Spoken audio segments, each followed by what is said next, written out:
de deux tours jumelles. On parle d'un centre. OK? Donc, c'est plusieurs immeubles, un peu comme le Rockefeller Center. Vous vous souvenez, hier, c'est pas juste un bâtiment, mais plusieurs bâtiments, comme le Rockefeller Center. C'est 19 bâtiments qui sont reliés les uns les autres, soit par passerelle aérienne ou souterraine. Ici, c'est certain que quand les tours se sont effondrées, il y en a écrasé quelques-unes. On s'entend. Entre autres, il y avait l'hôtel Marriott aussi là-dedans, dans ce trou-là.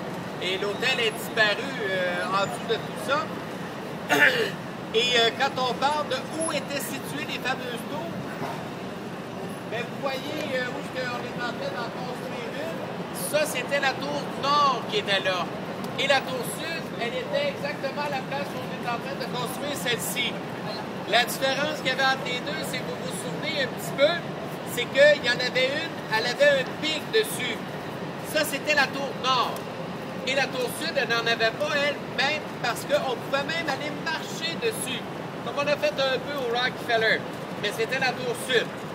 Alors, si on parle des attentats de ces fameux événements-là, alors le premier impact, c'était la tour nord. Alors, ils sont partis de Boston.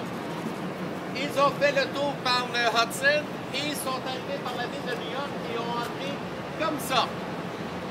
Et ensuite, pour le deuxième, pour la tour sud, eh bien, toujours à partir de Boston, ils ont suivi l'océan Atlantique parce que vous savez que dans 6 km d'ici, c'est l'océan Atlantique qui est là. Hein? Donc, ils ont comme baissé la tête, je crampe en masse, et ils ont comme entré dans celle-ci. Et quand je vous dis, ils sont rentrés dans celle-ci, il y en a qui disent, oh mon Dieu, ça va pas péter toutes les vitres alentour. Non! C'était trop haut. Ils ont frappé à la hauteur du 80e étage.